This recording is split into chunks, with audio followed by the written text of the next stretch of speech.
Secretary Schiraldi, thank you so much for agreeing to do this interview. I think we have a lot to talk about the department and what we're seeing in terms of young kids in not just Baltimore City, but across the state. We've heard from prosecutors and various police departments describe DJS as kind of a mess right now, especially when it comes to programming. What's your initial take on where things stand within the agency right now? I think we need to do better in terms of programming. I think that we don't work as well as we could with a lot of people in communities who are living with young people every day. We don't work as well as we could with law enforcement, and I think that's an area we need to improve on, and that's going to be one of my biggest priorities. How do you do that? What we need to do is we need to reach out and start to engage people right in their home communities. There's people in these neighborhoods that are coaching kids, there are ministers, there are people on a public safety committee at the housing projects. We need to partner up with them. They not only know which kids need the most help and the most supervision, but they also know what would work in Salisbury and in Catonsville. They know all the different things work east of the bridge and west of the bridge. It's not just one place, Maryland. It's a lot of diversity. And people in the neighborhoods and in the communities are actually in a better position to think that through than some centralized bureaucrat like myself. I know you've already made some changes within DJS, especially after that annual report came out looking at last year's review of DJS. Do you think that DJS is capable of providing the level of services that's required for these young people, as well as the level of accountability that some people in the community are expecting? Yeah, so I got in right away and started touring facilities. I went to the midnight shift at Cheltenham. I toured all the big facilities.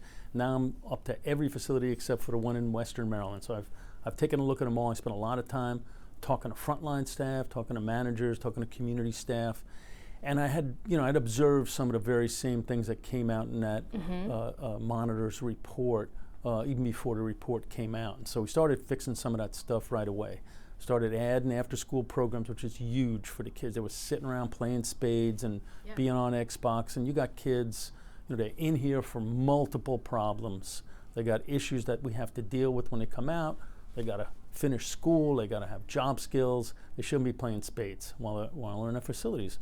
So we will be launching, we have to deal with the unions on it. We have to make sure we had enough money, but now we'll be launching after-school programs in July so that kids are, in the kind of programs that anybody would want for their own kids. They're in robotics club, they're taking chess class, they're, getting their GED, they're finishing their high school diploma, so that when they come out, they're better off than when they came in. But yeah, I think we do have the capacity to do that. I think the department has some excellent staff. They are committed. We just need to row in the same direction. Do you think that includes the level of accountability that we're hearing some people call for when it comes to these young people who are committing crimes? Maryland's rate of incarcerating kids who were committed their crimes before 18, juveniles in adult prisons, is double the national average. It's one of the highest 4 states in the country, and most of those kids are kids of color. So I think there's a bit of a myth out there that Maryland doesn't hold kids accountable. If by accountable you mean locking them up in prison, we do it more than almost every other state in the country. So we need a more diverse, it needs to be both, and of course there needs to be accountability, but we also need to have the kind of services, supports, and opportunities for young people so that they don't reoffend and that they thrive. And I think that's where we're really lacking. How does that factor into the laws that are being passed by the legislature that prevents kids 12 and under from being charged with some crimes, with the exception of 10 to 12-year-olds who are charged with murder or other violent crimes? Right, so it's nonviolent kids under the age of 13 that couldn't be charged with nonviolent crimes. So I think that was a good law. I think that the legislature debated it. There was a whole committee that was prosecutors and police, and it was Republicans and it was Democrats, and they came up with that recommendation. The legislature adopted it. I think they should have adopted it. I think that kids that are really young are much more of a social service problem than they are a criminal juvenile justice problem. And when you have a 12-year-old or an 11-year-old in a detention facility with a bunch of 17 and 18-year-olds, all you're doing is teaching that kid how to become a worse criminal. So we can work with those kids. We've now done these lunch and learns in almost every county around the state. And what those are is we sit down with law enforcement and we help them learn what we actually can still do with those kids. Because we can charge them as children in need of supervision. Doesn't mean we can detain them, but we can still provide lots of services and supervision for them. And since we've had those lunch and learns, the number of referrals for what they call SINs, children in need of supervision cases, has gone up substantially. So the law enforcement's getting the message, teachers are getting the message. There are things we can do other than lock these children up. What about a kid who brings a gun to school? We saw that happen multiple times this year. Is that not a violent crime? Is that not something that these kids should be put in a facility for? I think that's a complex crime. That's a scary crime. Certainly would be scary if my kid was in a school and some other kid was bringing it. But where'd that kid get that gun? And where are his parents on that? And what are we going to do to help turn that kid's life around? What are we going to do with that kid? Because they brought a gun to school because they were afraid that their neighborhood was full of guns. We're going to lock that kid up. And then, 6 months, a year later, he's going to come out having experienced time behind the walls with a bunch of more serious kids. That's not the way to go. The governor's engaged in a sort of both and approach to that. The vast majority of times kids get guns, it's from their own homes. And so now a law has been passed that the governor signed that will require storage of guns and parents to do that better. Parents who are watching at home, store your guns so your kids don't get them, so that 12-year-olds stop bringing guns to school. And then if that happens, refer them to us and we can help. Do you see this surge in juvenile violence and juvenile crime that we're seeing in communities as a DJS problem, or is it everybody's problem? It's all of the above. DJS needs to pay attention to this, and what we're doing right now is we're talking to prosecutors and talking to police about who are the kids on our caseload that are most likely to either shoot somebody or be shot. And then we are going to work with law enforcement and communities and our staff to wrap services around those young people and also pay close attention to them. Right now, I think what most juvenile justice agencies around the country do is we have a solution for 95% of the kids. But this 5% that's been really problematic lately and where we have seen an uptick in some categories of violent crime, we don't really have a good solution to that. Law enforcement and some of these violence interruption approaches have done much better. They have real recognizance on which kids, friends have been shot, what's going on in the community, and we need to tap into that as partners with law enforcement, with communities, so we can interrupt before a kid takes out a gun and shoots somebody. And you see that as your job as a secretary? Absolutely. Looking at, you talked about supervision, and we've seen both ends of the supervision spectrum, right? Where we had a 12-year-old who was gunned down in South Baltimore not too long ago. He had a GPS ankle monitor on under the supervision of DJS. So obviously supervision wasn't working for him, preventing him from getting killed. On the flip side of that, in 2019, we had the 16-year-old who was part of the group of kids who were charged with Officer Amy Caprio's death.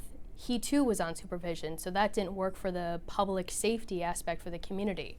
What needs to improve for the supervision, the probation, the parole within DJS to ensure that there is safety for the community and for these kids who are on it? Yeah, so supervision all by itself, by a government-funded probation officer or community supervisor, that's just this much of the problem.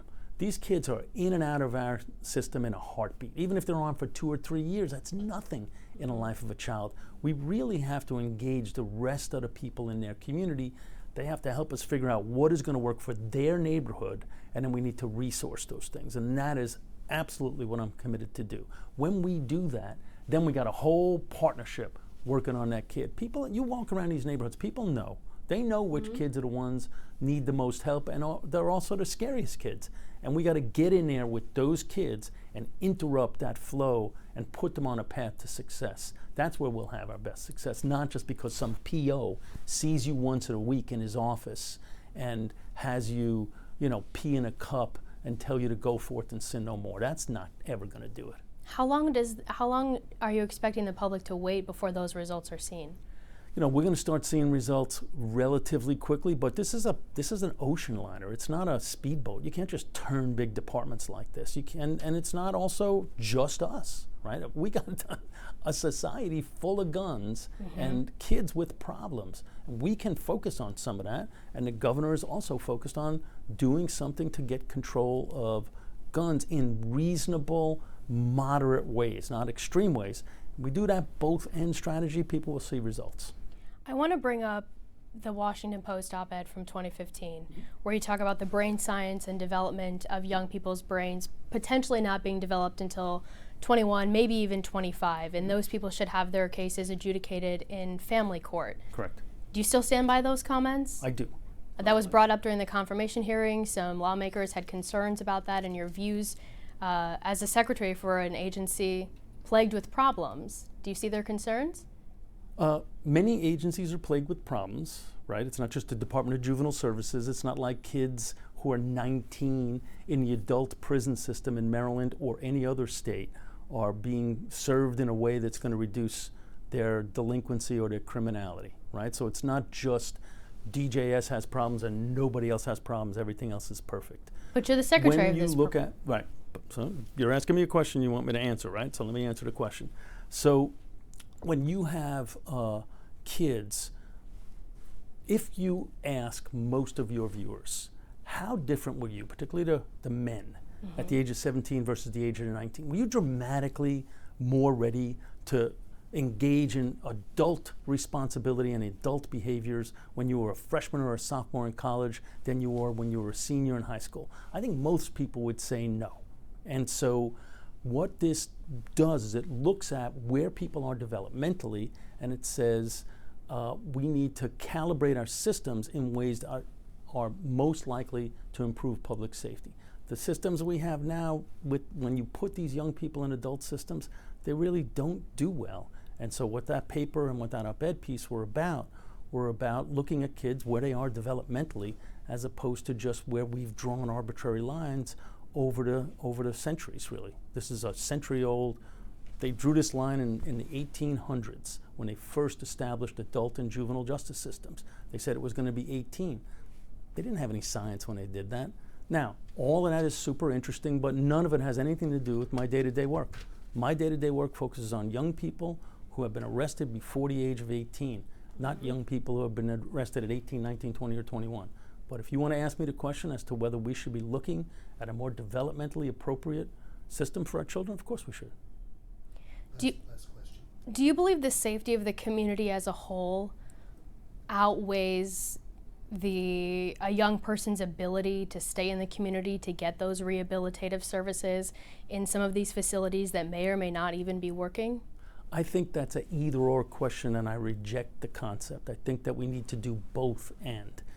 We have a system, laws passed over the years by the legislatures, judges judging, prosecutors prosecuting, DJS doing our part.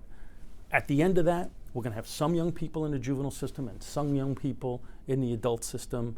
And I think when they come to my system, to the system I run, I need to do all I can to help turn their lives around. When the judges say to secure them, I need to secure them. When it's time for them to come back home to their communities, I need to have the kinds of programs that are going to make sure they don't reoffend when they come home and that they thrive and do better. And that's my job, and that's what I'm going to do. How long do you think it'll take before that is a reality? I think we're going to, we're never going to, when I leave here, whenever that is, there's still going to be stuff to fix. So it's never going to be a perfect system. But I think it's our job day to day to be improving the system and always looking at both turning young people's lives around so that they can thrive and public safety. And that's what I want to be judged on, and I'm sure I will be. Thank you. Appreciate it. Thank you.